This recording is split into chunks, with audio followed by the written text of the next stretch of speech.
Ya, terima kasih. Saya ingin jujur, sempat ada perdebatan ketika hendak mengundang Anda karena menurut sebagian orang yang Anda lakukan ini hanya mencari sensasi bahkan dagelan.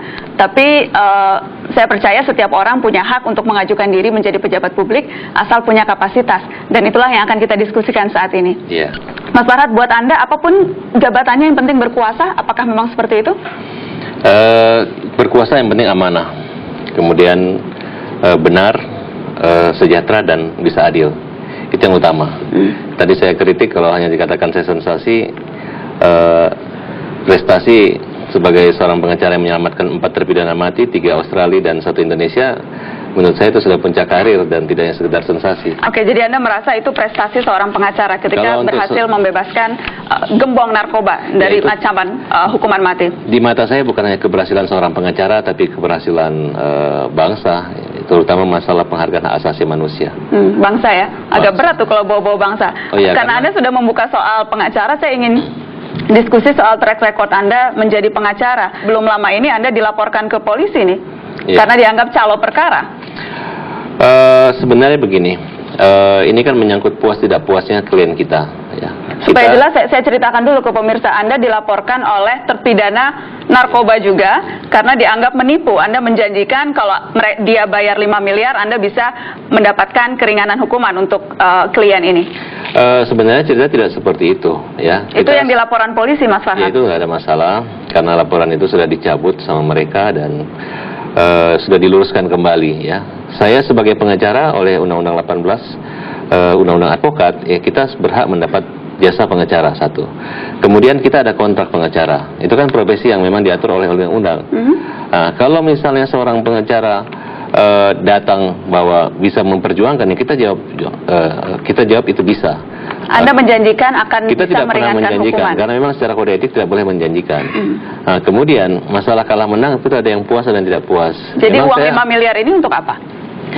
Anda betul terima uang 5 miliar? Saya tidak terima uang 5 miliar, tapi ada jasa kontrak, ya, yang dimana saya menangani beberapa perkara. Nah, kemudian di sini hanya masalah miscommunication aja, mungkin rasa tidak puas. Karena kemudian Anda dinilai jadi calo nih, kok bisa-bisanya seorang pengacara menjadi calo? Oh, enggak seperti itu. Bayar saya 5 miliar, nanti hukumannya menjadi lebih ringan. Oh, tidak seperti itu, karena itu track record Anda jadi seperti itu nih yang terkenalnya nih. Oh, enggak, itu kan hanya image dan opini yang membentuk seperti itu, tapi menurut saya tidak. Saya ingin tanya, Anda jadi selain mengatakan berulang kali ingin menjadi calon presiden, Anda juga sempat ingin menjadi Bupati Kolaka. Iya. Itu masih jalan dengan niat itu? Iya, saya sampai sekarang tetap maju, ya, mendaftar sebagai calon Bupati Kolaka. Jadi Anda maunya jadi bupati, Anda sekarang juga masih terdaftar jadi caleg Partai Demokrat ya? Iya. Jadi jadi bupati juga mau, caleg juga mau, sekarang ngomong-ngomong jadi capres, pokoknya yang penting punya kekuasaan. Ini kan menyangkut amanah rakyat, ini kan proses gitu, kita tidak bisa memilih, artinya ini merupakan jenjang tingkatan. Maksudnya tidak bisa memilih? Tidak bisa dikatakan kita rakus jabatan, toh saya sekarang berproses sebagai pengacara, ini kan tahapnya kan awalnya kan bulan Oktober ini untuk pemilihan Bupati Kolaka, April. Oh, jadi kalau tidak jadi bupati minimal ada caleg lah. Oh, enggak. Jadi ini lebih sebagai jangkar saja begitu ya? Ya, prosesnya tidak bersamaan. Kalau bersamaan pasti saya memilih. Dan yang Anda pilih akan? Ya, pasti ketentuannya apabila saya terpilih menjadi bupati di Kolaka, ya berarti kan. Jadi lihat nanti kalau memang udah dapat kekuasaan, yang lain nggak usah dikejar. Ya, tidak perlu. Yang penting tidak sama perlu, ya? saja. Mungkin dari Kolaka menuju istana. Mungkin lompat DPR-nya nanti. Langsung ke istana ya? Insya Allah. Rekam jejak Anda selain yang tadi berhasil membebaskan gerbong narkoba, apalagi nih? Rekam jejak apa yang sudah Anda lakukan untuk negeri ini? Di samping kalau untuk lawyer pengacara ya ada beberapa prestasi, tapi saya nggak akan sebutkan karena memang kode etik saya tidak boleh membanggakan itu, kecuali yang menyangkut yang narkoba karena sudah menjadi rahasia umum. Dan sudah bangga sekali tuh yang membebaskan narkoba. Ya, bukan bangga, saya bersyukur karena itu kan bukan hanya bisikan pengacara tapi bisikan Tuhan. Kemudian saya punya prestasi ya di bidang sesuai tagline saya, itu majukan seni budaya bangsa. Saya coba menghimpun bagaimana generasi muda bisa mengambil satu peran ya. Nah, contoh misalnya saya masih muda, usia 37 tahun, kemudian bisa ikut calon presiden, saya mengajak Indonesia bisa berbudaya satu jujur, majukan seni budaya bangsa. Nah, kemudian kita tidak perlu ya seperti Anda katakan bahwa rakus kekuasaan. Kekuasaan itu nomor 2, yang penting pemuda Indonesia memiliki jiwa kepribadian pemikiran seorang presiden. Saya masih bingung, jadi prestasinya apa nih? Apa yang sudah dilakukan nih? Dalam bidang apa? Dalam bidang apapun. Ya kalau sekarang saya kan memiliki beberapa LSM, saya sebagai ketuanya. Kemudian ya terutama di bidang anti maksiat dan korupsi.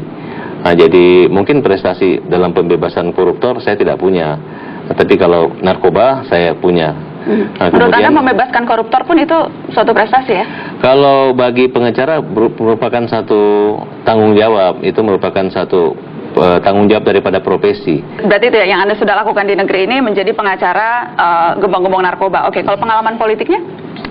Pengalaman politik dulu saya maju di Partai Karya Peduli Bangsa.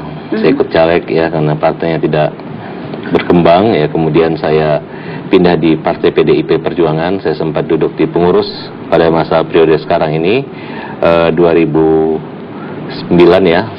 3 tahun di sana, kemudian saya sekarang sebagai kader dari Partai Demokrat ya, kemudian oleh jadi sudah partai, tiga partai. Tiga partai, kemudian partai ini. Kutu loncat juga dong?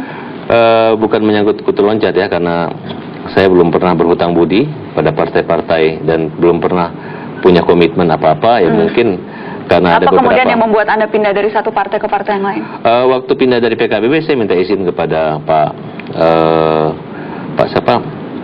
Hartono. Saya mengatakan saya mau pindah karena kan sama intinya kan Bapak juga mendukung Megawati menjadi presiden. Oke, dan sekarang dari sama. Ketika di PDIP saya keluar, saya minta izin kepada Pak Taufik Kemas. Kemudian karena kami bukan hanya latar belakang sebagai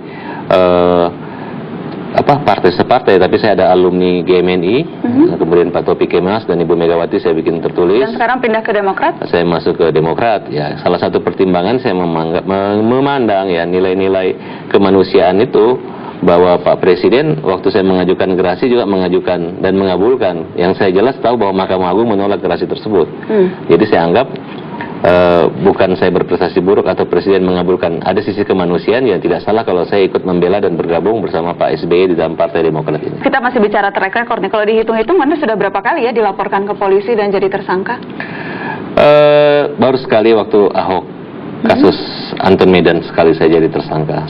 Sedangkan laporan yang kemarin itu saya bukan tersangka. Tapi dilaporkan karena dilaporkan diduga saja. Melakukan hanya menggunakan tindak pidana penipuan dan penggelapan. Bukan penipuan. Ini laporan kan polisinya seperti itu ya, tapi ya? Ya, mungkin mereka melaporkan seperti itu. Sebelumnya ada artis Rija Abbas tuh Anda dilaporkan pencemaran nama baik juga? Oh, itu adalah artis yang pernah, yang saya katakan dan sempat juga mau dilaporkan karena ucapan Anda seputar kasus LHI. Jadi ada banyaknya yang mau melaporkan Anda ke polisi? Oh enggak, jadi itu kan menyangkut, saya dianggap merekayasa wajah manusia. Seorang anak yang saya rubah wajahnya menjadi ganteng dan bersuara bagus. Ketika sudah mulai naik, dia lari ke kontrak dengan label lain. Kemudian anak ini membuat atau merekayasa cerita bahwa tidak ada kontrak. Nah, kemudian menurut saya kembali saya tidak ingin membahas kasusnya spesifik, cuma ingin menunjukkan bahwa Anda terkenalnya tuh karena kasus-kasus yang aneh-aneh seperti ini. Ya bukan. Kayaknya ini, memang sengaja nih Farhad Abbas mau cari yang aneh-aneh. Saya nggak aneh-aneh. Artinya kayak Norman Kamaru. Kita sudah keluar modal, keluar uang. Tiba-tiba ya mereka, saya dilaporin ke polisi. Hanya gara-gara mau ngomong tidak tahu berterima kasih atau lupa budi. Jadi banyak yang umur 16 tahun sudah dokter di luar negeri udah biasa gitu. Bisa Anda sebutkan satu? Saya lupa namanya, tapi ada beberapa prestasi. Oh banyak. Maksudnya satu saja. Saya baru keliling 10 provinsi di Indonesia. Saya punya gerakan yang sangat dikenal sekali, namanya gerakan Aku Indonesia. Sangat dikenal sekali? Iya, untuk di kalangan saya, lingkungan Twitter maupun di televisi, karena saya ada dua yang saya anggap dikenal. Pertama, aku bukan Jawa, aku bukan Sumatera, aku bukan Sulawesi, aku Indonesia. Nah, kemudian gerakan atau tarian dengan nyanyi yang saya buat video klip, di samping Mbak Inul juga sebagai model dalam klip saya, yaitu nyanyi Sumpah Pocong. Sumpah Pocong ini menurut saya ada pro dan kontra. Ini adalah gerakan moral jujur bahwa seandainya saya jadi presiden, saya akan sumpah pocong untuk tidak korupsi. Siapapun presiden di Indonesia, kalau dia memimpin dan dia berani memimpin negara ini dan pede, ya dia harus berani sumpah pocong untuk tidak korupsi dan tidak KKN. Mas Farhad, saya ingin bicara soal apa yang akan Anda lakukan. Begitu ya, apa program Anda? Tadi selain video klip Sumpah Pocong dan Aku Indonesia ya, apalagi sih program konkretnya? Reformasi di bidang pendidikan. Dalam bentuk apa? Pertama usia pendidikan ya, itu terlalu lama kita sekolah, itu betul-betul ada tanggung jawab. Anda mau mengurangi waktu sekolah atau bagaimana? Masuk sekolah, Kalau perkiraan saya mungkin 4 tahun sudah boleh masuk SD. SD jangan 6 tahun, SD cukup 4 tahun. SMP SMA itu enggak 6 tahun, 3 tahun, tapi 3 tahun sudah SMP dengan SMA. Kemudian kuliah S1, S2 bisa sampai 4 tahun. Jadi usia 16 kita udah selesai. Ini atas dasar apa nih? Ya karena saya melihat begini, fisik anak-anak sekarang kan usia dewasa itu 17 tahun. Nah sekarang 13 tahun udah. Jadi ini atas karangan Anda sendiri Iya, gitu ya? saya berpikir bahwa usia dewasa anak harus diturunkan tidak 17 tapi 13. Jadi Anda mengarang-arang sendiri untuk kemudian sampai pada program ini yang SD 4 tahun, SMP SMA 3 SMP tahun. SMP 3 tahun, ya itu kan di samping memaksimalisasikan kualitas guru untuk mengajar dan juga bisa memperhemat anggaran biaya negara, belanja negara. Jadi total itu orang masuk SD sampai lulus 16 tahun. Udah S2. 16 tahun sudah S2? Dari mana tuh argumennya ya? Ya, kalau SD itu kan menurut saya 4 tahun. Ya, sekarang kan sudah banyak penyesuaian itu ya. Bahkan banyak yang umur 16 tahun sudah dokter, di luar negeri udah biasa gitu. Bisa Anda sebutkan satu? Saya lupa namanya, tapi ada beberapa prestasi. Oh banyak. Maksudnya satu saja? Saya lupa, saya nggak sebutin namanya, tapi sudah saya ketahui bahwa memang kita sampai usia 22 gitu. Saya agak sulit bisa memahami nalar argumen Anda tadi ya, karena ketika saya tanya pun tampaknya jawabannya tidak begitu jelas. Tapi saya sempat baca Anda mengatakan semuanya akan gratis begitu. Gratis apanya maksudnya? Saya sempat baca Anda bilang sekolah akan gratis, kemudian semuanya akan gratis. Saya mengatakan di Twitter bahwa yang pintar gratis. Oh, jadi tidak semuanya gratis? Yang bodoh bayar gitu. Kalau dulu kan yang pintar masuk di negeri, yang bodoh masuk di swasta. Nah, tapi sejalan perkembangan swasta memperkuat gitu, sehingga terbalik. Karena yang gratis ini orang nggak serius jadi sekolah. Tidak semuanya gratis ya? Tidak semua gratis, tapi kalau yang berprestasi jangan. Kira-kira kalau Anda sekolah waktu itu Anda termasuk yang gratis apa yang bayar? Saya bayar. Anda bayar? Iya, karena sekolah negeri pada saat zaman saya masih bayar. Saya ingin kita diskusi soal bagaimana menurut Anda hal yang menjadi concern banyak sekali orang saat ini, terutama ketika harga pangan yang meroket. Apa menurut Anda seharusnya paradigma atau perencanaan seputar pengendalian harga bahan kebutuhan pokok? Kalau menyangkut harga pangan tinggi ya otomatis sekarang kan orang menyalahkan naiknya BBM. Jadi otomatis apapun mulai jual ikan segala macam BBM naik, itu sangat berpengaruh buat masyarakat, khususnya buat kaum pinggiran lah, kaum pedesaan gitu. Kembali ke soal Anda ingin mencapreskan diri dan sebagainya, Anda tetap akan, karena sekarang kan capres independen sudah tidak bisa, yang Anda akan lakukan sekarang, apakah Anda kader Partai Demokrat mau ikut konvensi misalnya? Ya gini, kalau kita dalam partai itu kan kalau ambisi ntar dikira pahlawan kesiangan atau ingin menjadi matahari gitu. Jadi saya hanya memperbanyak aja.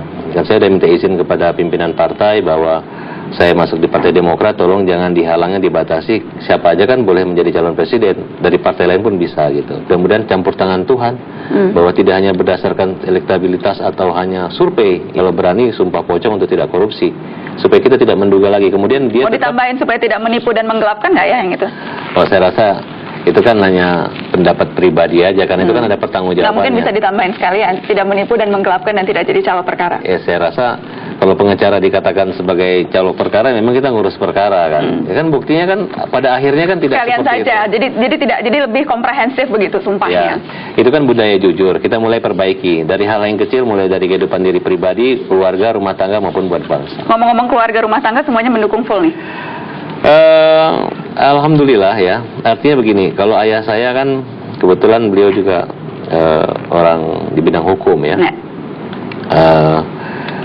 Ibu saya ya, istri saya bukan seorang yang, ya saya melihat bukan tidak maksimal mendukung gitu. Dia santai-santai saja dan tetap mendukung saya sebagai kepala rumah tangga, sebagai anak, dan artinya tetap mengkontrol gitu. Kalau memang ada yang dikritik di Twitter, mereka lebih serius untuk mengkritik saya. Jangan sembarang ngomong, jangan sekedar mencari sensasi biasa. Oh, jadi bahkan keluarga pun tahu Anda mencari sensasi ya? Ya, karena orang mengatakan Farhad ribut lagi. Kan Indonesia ini kalau masuk TV katanya sensasi. Saya kan bukan bicara sensasi, saya bicara